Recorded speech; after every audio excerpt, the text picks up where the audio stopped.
네, 쉬고 오는 동안에 또 어떤 국제 뉴스들이 쌓여 있을까요? 발빠르게 전해주십니다. 손지규 선임기자 함께하겠습니다. 어서 오세요. 안녕하세요. 안녕하세요. 자, 크리스마스를 보내고 이제 다시 시작이 된 일상입니다. 첫 번째 뉴스.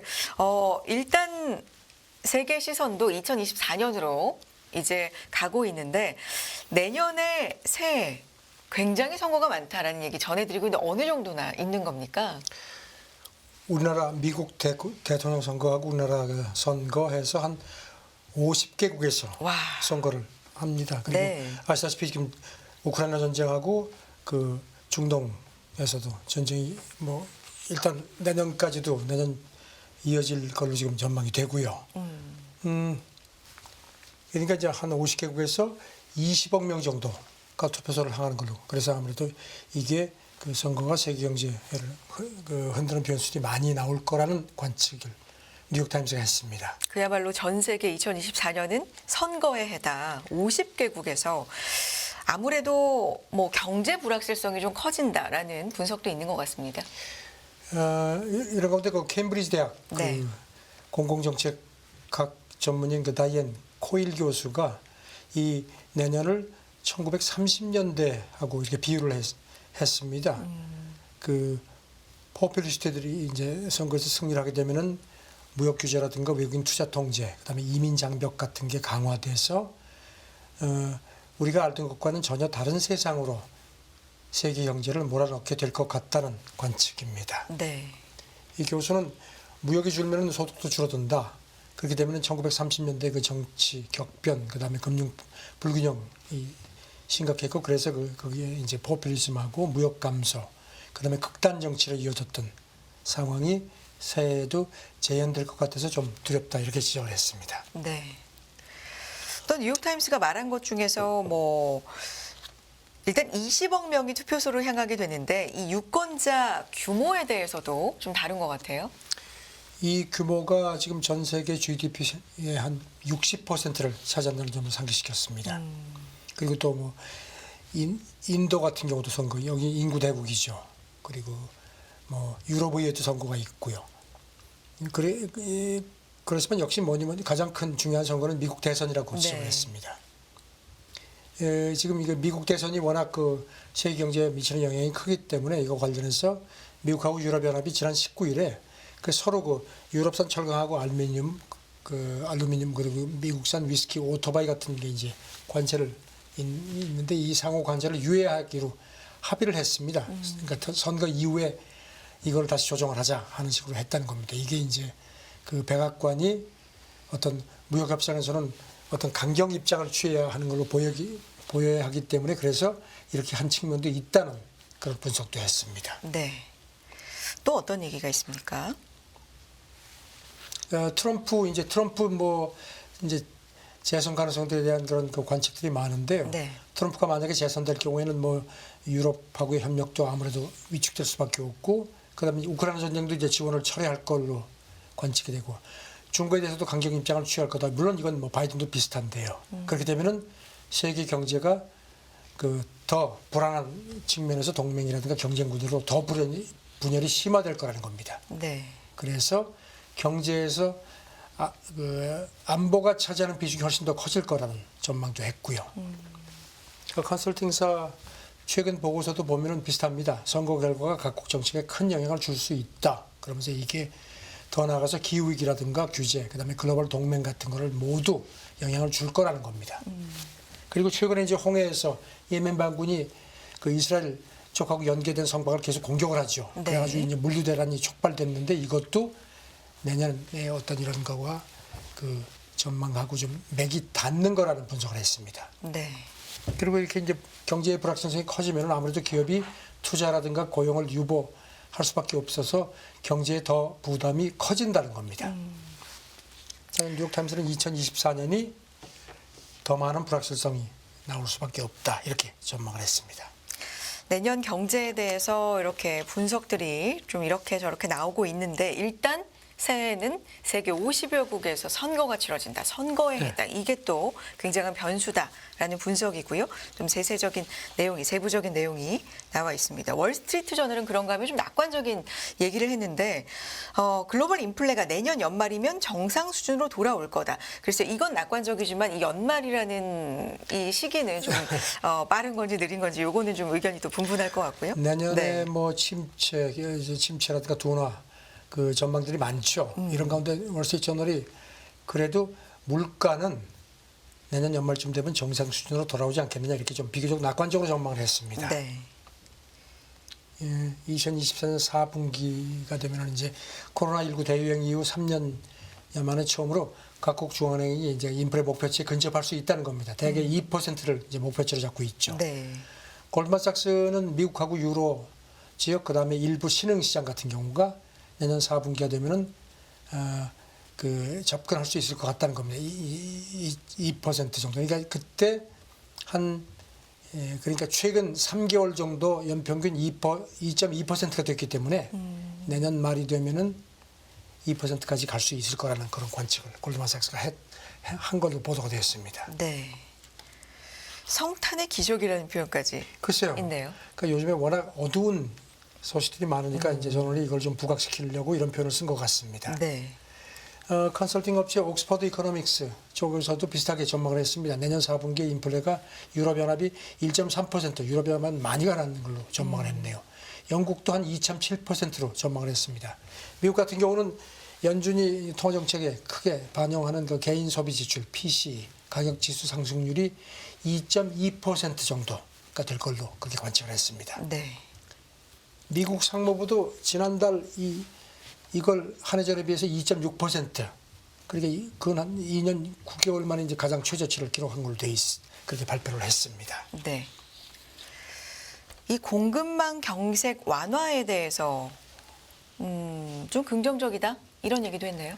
네, 그 미국 같은 경우는 인플레 초기 주요 요인이 그 중고차 가격 상승이었는데 그게 정상화되면서 2020 새해 초가 되면 인플레가 중고차 가격이 더 떨어질 것 같다고 그렇게 전망을 했고요. 네. 그리고 또 그 글로벌 경제가 에너지하고 원자재 시장도 우크라이나 사태에 좀 적응하고 있다는 겁니다. 그래서 전반적인 가격 안정세를 보인다는 분석도 나왔고요. 그리고 또 에너지 가격 하락이 몇 달 후면은 식품 가격 안정에도 좀 영향을 미칠 것 같다는 그런 전망도 나왔습니다. 그래서 이렇게 인플레가 진정되는 게 주요 국가들의 그 금리 인하의 발판이 될 거다. 이거 관련해서 뱅크 오브 아메리카가 내년에 152건의 중앙은행 금리 인하가 예상이 된다. 이게 2009년 이후에 가장 많은 인하가 될 거라고 그렇게 또 전망을 했습니다. 내년은 전 세계적으로 선거의 해이자 금리 인하의 해다. 뭐 이렇게도 볼 수 있겠네요. 피봇을 하는 그렇죠. 금리 인상에서 인하 쪽으로 방향을 바꾸는 나라들이 굉장히 2009년 이후 가장 많을 것이다라는 또 분석입니다. 자, 다음 얘기 해보겠습니다. 푸틴이 우크라이나와 휴전할 용의가 있다는 신호를 조용히 보내고 있다. 이런 분석이 나왔는데 내년에 또 휴전이나 종전 희망을 좀 가져봐도 될까요? 글쎄요. 이제 전쟁이 벌써 2년이 넘었으니까요. 네.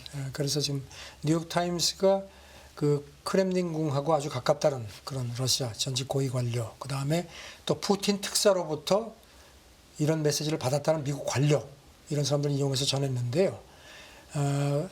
푸틴이 겉으로는 호세를 부리고 막 그냥 뭐 호전적인 어조를 막 내뱉지만 네. 실상은 지난 가을부터 조용히 휴전 협상에 관심이 있다는 메시지를 계속 보냈다는 겁니다. 뭐 어떤 걸 보고 그랬을까요? 뭐라고 얘기하는? 미국하고 러시아 네. 모두하고 우호적인 관계를 맺고 있는 국가, 이제 어떤 국가라는 것은 뉴욕타임스가 검명하지 않았는데요. 그 나라가 푸틴의 그 메신저 통로가 되어 왔다는 겁니다. 네. 그래서 이제 푸틴의 본심은 우크라이나 영토 일부를 확보하는데 이제 만족을 한다는 겁니다. 그래서 승리를 선언하고 전쟁을 끝내고 싶어 한다는 겁니다. 그게 이제 지난 가을부터인데 기억하시다시피 지난 가을은 우크라이나가 동북부 탈환에 성공을 했던 시점이거든요. 그러니까 우크라이나가 좀 그래서 반격이 좀 이렇게 기세를 탔던 시점인데 그때 푸틴이 좋다, 이 정도에서 끝내자는 식의 그런 신호를 보내왔다는 겁니다. 네. 뉴욕타임스 보도는요. 네. 지난 가을에 러시아 그 아주 높은 사람을 만났다는 어떤 그 국제 관료, 이게 미국 사람은 아닌 모양입니다. 이 사람 얘기가 러시아가 휴전 협상할 준비가 되어 있다고 말했다. 그러면서 현 점령지가 그대로 유지되기를 원한다고 그렇게 했다는 겁니다.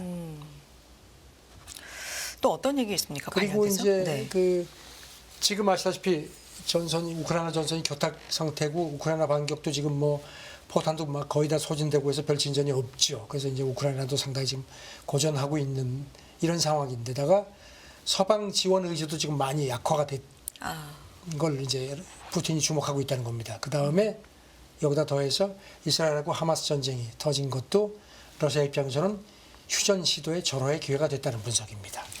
이게 뉴욕타임스의 보도고 분석인데 크렘린궁에서는 공식적으로 뭐 물론 얘기가 뭐 있습니까? 그 크렘린 네. 대변인은 이렇게 관련 질문이 나오니까 네. 이렇게 표현을 했습니다. 개념적으로 잘못된 내용이라고 하는데 보면은 이게 뒤를 보면요, 그 말 사이에 그런 좀 원하는 그런 느낌이 있습니다. 뭐라 그러냐면요, 푸틴 대통령이 그동안에 연설을 하면서 대통령은 실제 대화할 준비가 돼 있고 그렇게 말해왔다.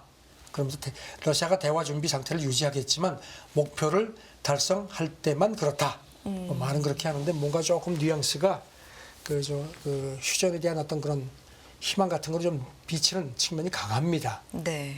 근데 지금 뭐 사실 젤렌스키 같은 경우는 지금 뭐 이 상태로 휴전 못한다는 입장을 계속 발표해왔죠. 이른바 러시아의 그 점령지 철수를 포함한 평화 공식 제정 이거를 계속 강조해 왔죠.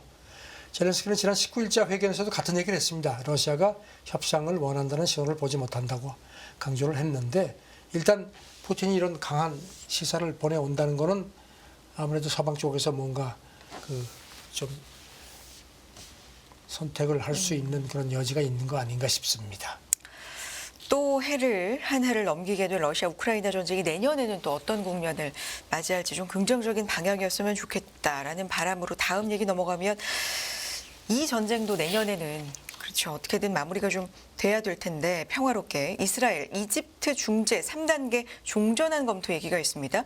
그러니까 이집트가 3단계 해법을 제안을 했다는 거죠? 네. 네. 이스라엘 언론들이 일제히 보도했고 그다음 독일 통신 DPA도 보도를 했는데요. 이집트가 휴전하고 인질 그 석방 문제를 포함한 그 궁극적인 종전안을 새로 만들어가지고 이걸 전달을 했고 이스라엘 그 전시내각도 이거를 받았다는 점을 밝힌 걸로 그렇게 예루살렘 포스트가 보도를 했습니다. 네. 그리고 이제 그 이스라엘 언론 얘기가 제안 일부에 물론 논란이 있지만 전시내각에서 크게 반대는 하지 않는다는 겁니다. 그래서 이스라엘 소통 얘기는 이집트 이 평화안이 협상으로 이어질 수 있다. 뭐 이런 식의 또 귀띔도 했다는 겁니다. 네. 이 내용이 구체적으로 어떤 걸까요? 사우디 TV가 정통한 소통을 이용해서 전했는데요. 네. 3단계로 되어 있습니다. 우선 서로 이제 인질하고 포로가 아직도 많이 있죠. 서로 이걸 모두 풀어주는 내용이 포함되어 있다고 하고요. 그 다음에 또 이집트 중재로 하마스하고 파타는 지금 팔레스타인 자치정 요르단강 서안 쪽에 이제 집권을 하고 있죠. 이런 팔레스타인 정파들이 참여하는 이른바 팔레스타인 국민회담을 열어서 전후 가자지구 그 통치 문제를 이제 논의를 하는 걸로 이렇게 포함이 돼 있다는 겁니다. 네. 그 다음에 이제 마지막 3단계는 완전하고 포괄적인 휴전. 그래서 이스라엘 군인을 포함한 가자지구 억류 인질을 모두 석방하고 팔레스타인 죄수도 막 교환하는 걸로 이렇게 돼 있다는 겁니다. 그리고 나면은 이스라엘이 가자에서 철군하고 난민 귀양도 허용하게 하는 내용이 들어있다는 겁니다. 네. 그런데 이제 이스라엘 예루살렘 포스트 보도를 보니까 이스라엘 정치권하고 군부에서는 이제 여기다가 이제 뭔가를 하나 더 하길 원하는 모양입니다. 가자지구 휴전을 조건으로 하면 하마스 지도부 추방을 요구한다는 겁니다. 그러니까 이제 하마스를 완전히 이제 근본적으로 이제 뿌리를 뽑겠다는 그런 입장은 변함이 없는 것으로 보입니다. 관련 논의는 되고 있는 것 같고 구체적인 내용은 아직 이스라엘 쪽에서 네. 안 나왔다는 겁니다. 네. 내년엔 정말 좋은 얘기가 이 전쟁과 관련돼서 있었으면 좋겠는 게 이 성탄에도 모두가 좀 희망에 가득 차 있는 1년 중에 대표적인 날이라고 할 수 있죠. 이 성탄에도 공습은 계속됐잖아요. 네. 네. 성탄 전야에도 가자지구 그 중부에 있는 난민촌을 공습해가지고 최소한 70명이 사망한 걸로 돼 있습니다. 네. 그런데 또 성탄절 당일에도 공격이 계속돼가지고 250명이 더 희생된 걸로 가자지구에서 집계를 했습니다. 네네. 민간인 피해가 뭐 계속 늘어나는 모양입니다. 아이들도 계속 죽고 뭐 그런다는데 지금 어제 가자지구 보건부 집계를 보니까 전쟁이 시작되고 나서 팔레스타인인 그 사람이 죽은 숫자가 2만 670명을 넘었네요. 사망자도 5만 한 4,500명 이상이, 그러니까 이제 부상자가 그렇게 집계가 됐습니다. 네. 이스라엘군 쪽이 어떻게 그 기자들이 그 알겠습니다. 성탄 연휴 공격에 대해서 물어보니까 지금 확인하고 있다 이렇게만 대답을 합니다. 그러면서 뭐 우리 군인들도 많이 죽었다 이런 점을 또 부각시키는 모양인데요. 네타냐후 그 이스라엘 총리가 그저께 영상 성명을 냈는데요. 이스라엘군이 가자 전쟁 강도를 더 높이고 있다 확인을 했습니다. 네. 그러면서 전쟁에는 늘 무거운 대가가 따르는 거 아니냐 이렇게 얘기를 하면서도 승리하기 전까지는 절대로 멈추지 않겠다. 뭐 겉으로 계속 이렇게 강조를 합니다. 네. 지금 이런 가운데 로이터가 어제 전한 걸 보면요. 이스라엘 재무부 간부가 그저께 자기네 의회에 출석해서 전쟁이 최소한 내년 2월까지는 지속될 걸로 자기들이 보고 있다. 이렇게 말했다는 겁니다. 그래서 이걸 뒷받침하기 위해서 우리 돈으로 한 18조 원 정도 재정이 추가 지출이 불가피할 것 같다고 그렇게 보고를 했다는 겁니다. 네. 2024년을 앞두고 이 글로벌 전쟁 양쪽에서 지금 두 개의 전쟁이죠. 네. 일어나고 있는 이 일이 2024년에 어떻게 될지 뭐 말들이 많지만 제발 좀 예. 평화롭게 마무리가 됐으면 하는 퓨전 얘기가 조금씩 바람입니다. 나오는 걸 네. 보면은 그래도 그런 희망을 좀 가질 수 있지 않을까 싶습니다. 네.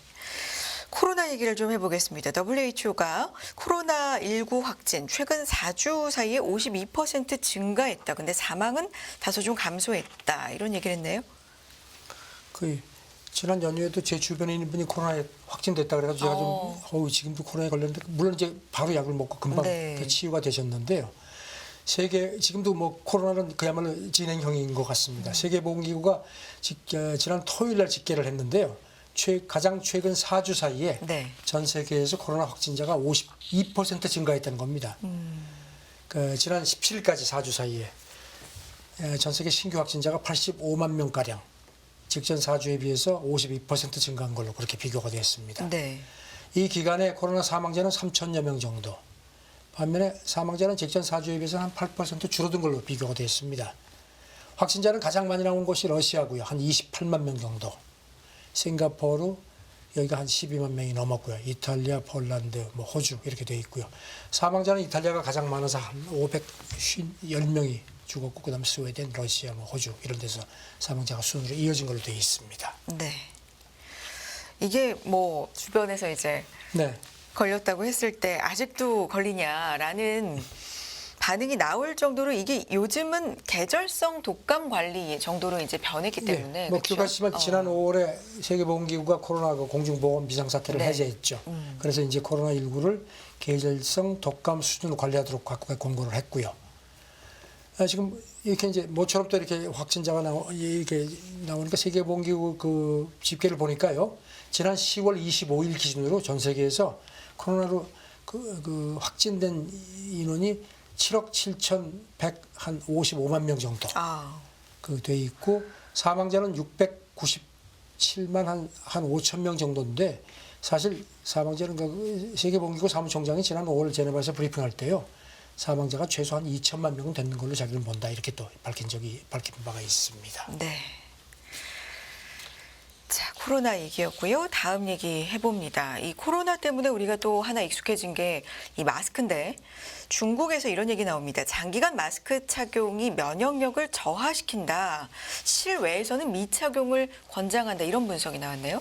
지금 우리도 연휴 기간 엄청 추웠죠. 그러다가 이제 날이 좀 오늘부터 풀렸는데 이 날이 또 풀리니까 또 이 미세먼지가 또 극성을 떨어져서 저도 오늘 새벽에 출근하면서 마스크를 끼고 나왔거든요. 그런데 중국 그 감염병 최고 권위자 중난산 공정원 원사가 최근에 그 광둥성 선전시에 그 인민병원을 찾아가서 이렇게 얘기를 한 걸로 보도가 됐습니다.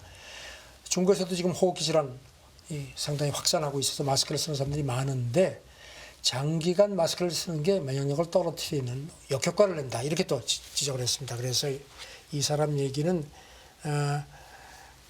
코로나 착용 걸려 있으면 물론 마스크를 써야 되지만 사람이 많이 모이는 곳을 방문할 때가 아니면은 마스크 착용을 특별히 권장하지 않는다. 이렇게 얘기를 했습니다. 그러면서 그 호흡기 질환 유행 때문에 이게 날씨가 추워서 그런 게 있다는 겁니다. 그래서 마스크를 끼면 이제 코 점막의 면역 기능이 좀 저하되기 때문에 면역 체계가 약화될 수 있다는 겁니다. 그러니까 평소에 코로나19에 걸린 게 아니라면 네. 실외에서는 안 쓰는 게 좋다. 뭐 이런 그런 결론적으로 얘기입니다. 그러네요. 바이러스가 아주 유행하는 시기나 네. 사람이 많이 모이는 곳을 갈 때가 아니면은 실외에서는 마스크 착용을 특별히 권장하지 않는다는 겁니다. 네. 중국 국가위생건강위원회도 그저께 마스크 착용 지침을 새롭게 발표를 했습니다. 그 코로나19 같은 호흡기 질환자가 실내 공공장소를 방문할 때는 반드시 마스크를 써야 하는데 운동을 하거나 실외에 있을 때는 마스크를 꼭 쓰지 않아도 된다. 이렇게 지침을 내렸습니다. 중국도 지금 아시다시피 지난 9월부터 특히 어린이 중심으로 마이코플라스마 폐렴 같은 호흡기 질환이 확산하고 있죠. 그래서 지금 병실도 상당히 부족한 상황인데 다만 이달 중순 이후부터는 중국도 전국에서 호흡기 질환으로 치료받는 사람들이 조금 좀 줄어드는 추세라고 합니다. 네. 근데 중국도 날씨가 상당히 춥다고 하던데요. 굉장히 네. 추웠던 모양입니다. 수도 베이징 같은 경우는 300시간 이상 영하 날씨를 기록했는데 이게 중국 그 베이징 기상대가 1951년부터 관측을 시작하고 나서 가장 오랫동안 추위가 이어진 거라고 합니다. 이 기간에 최저 기온이 영하 10도를 밑돈 날도 한 9일 정도 된다고 하는데요. 지난 14일 같은 경우는 뭐 베이징의 폭설 때문에 네. 지하철 추돌 사고도 발생했고 뭐 한파 때문에 휴교령도 내려지기도 했었는데 중국 베이징이 사상 최장 영하를 기록한 걸로 그렇게 지적이 됐습니다. 300시간 이상이면 뭐 12일, 13일 그렇죠. 연속해서 계속 영하의 날씨였던 건데 상당히 춥군요. 자, 다음 얘기 해보겠습니다. 여성 눈물 공격성 누그러뜨린다. 그러니까 눈물 안에 공격성을 누그러뜨리는 물질이 있다는 거예요? 글쎄, 뭐 여성도 그렇지만 사람이 눈물을 흘리면 그 앞에서 눈물 앞에서 막 이렇게 막 욱하다가 조금 주춤하는 게 인간 어떤 인지상정인 것 같은데 네. 이스라엘 연구소 바이츠만 연구소가 이거를 이제 실험을 해가지고 입증을 했다는 겁니다. 영국 가디언지 보도인데요. 인간 눈물, 특히 여성의 눈물이 다른 사람, 남성의 공격성을 누그러뜨리는 효과를 낸 게 연구로 입증이 됐다는 겁니다. 네. 이 논문을 보니까 타인의 눈물 냄새를 맡은 남성의 공격적 행동이 한 40% 이상 감소했다는 겁니다. 그 연구팀은 이전 연구에서도 여성 눈물의 그 냄새가 남성의 테스토스테론 있죠. 남성 호르몬을 감소시킨다는 결과는 얻었지만 행동에 어떤 영향을 미친지는 규명하지 못했는데 이번에 이제 그런 거를 입증을 했다는 겁니다. 근데 궁금한 게 이게 눈물을 흘리는 모습을 본 건지 아니면 눈물 자체만을 가지고 어떤 실험을 한 건지 실험 방식이 어떻게 될까요? 예, 그래서 설명을 드리면요. 네. 일단 그 슬픈 영화를 본 네. 여성들이 흘린 눈물을 수집을 했다는 겁니다. 물론 이제 성별을 특정해서 눈물을 이렇게 기증받은 건 아니지만 대부분 여성이 지원을 했고 특히 이 사람들 중에서 눈물을 가장 많이 흘린 여성 6명의 그 눈물을 기증받아가지고 이걸 가지고 이제 실험을 했다는 겁니다. 어떻게 실험을 했냐면은 네. 그 남자 31명을 이제 선발을 해서 이제 식염수하고 한쪽은 이 여성들이 흘린 눈물을 이렇게 두 개를 나눠서 냄새를 맡도록 했다는 겁니다. 그 다음에 이제 어떤 컴퓨터 게임에 이제 참여를 하도록 했는데 이게 뭔가 하면 점수를 막 부당하게 깎아가지고 막 그냥 사람들이 막 화가 난 상태로 아니 왜 나는 이렇게 점수가 깎였어 막 화가 난 상태에서 컴퓨터 게임에 들어가도록 그렇게 실험을 시작했다는 겁니다. 네. 그랬더니 결과적으로는 네. 식염수 냄새를 맡았을 때보다 그 여성 눈물 냄새를 맡았던 사람들이 게임하면서 막 과격하게 공격 같은 걸 하고 하는 그런 행동을 44%가량 덜 보였다는 겁니다.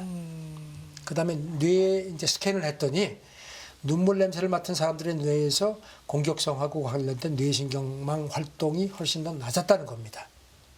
또 뇌에서 냄새를 다루는 영역하고 공격성을 관장하는 영역 간의 기능성 연결성도 훨씬 더 높게 나타났다는 연구팀이 설명을 했습니다.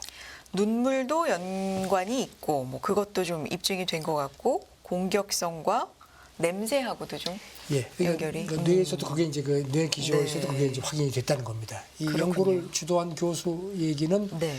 공격성 감소가 매우 인상적이었고 진짜로 보였다. 그리고 눈물 속에 든 물질이 무엇이든지 그게 실제로 공격성을 낮춘다고 자기는 판단을 한다. 이렇게 지적을 했습니다. 네. 그래서 실험 결과 마무리는 어떤 뭐 시사점이 또 있는지. 그래서 연구팀 네.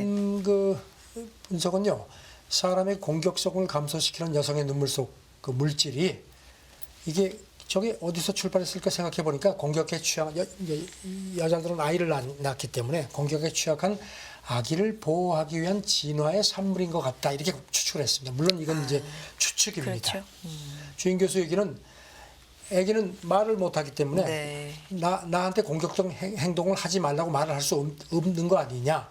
그러니까 이제 이런 어떤 눈물이 모성이 이런 아기를 위해서 어떤 보호하는 그런 역할을 하는 그 기능이 눈물에 있는 게 아니냐 이렇게 추정이 된다는 겁니다. 네덜란드 대학 교수 비슷한 얘기를 했습니다. 눈물이 어떤 식으로든 공격성을 억제하는 게 타당하다는 생각이다 이렇게 얘기를 했습니다. 그러면서 눈물이 공격에서 취약한 그 갓난아이를 살아남도록 하는데 도움을 준 것 같다 이렇게 진화가 된 것 같다는 겁니다. 네. 반면에 이제 그 영국 교수는 또 다른 얘기를 조금 뉘앙스가 다르게 얘기를 했습니다. 가정폭력 피해 대상자의 눈물은 가해자의 공격성을 낮추는데 거의 도움이 되지 않을 수 있다는 겁니다. 그래서 자기가 보기에는 공격성 감소가 눈물이 가진 여러 가지 잠재적 기능의 하나가 아니겠느냐 이렇게 또 판단을 한다고 했습니다. 눈물에 관련된 실험 연구까지 살펴봤습니다. 워싱턴이 선재규 선임기자 함께했습니다. 고맙습니다. 네, 감사합니다.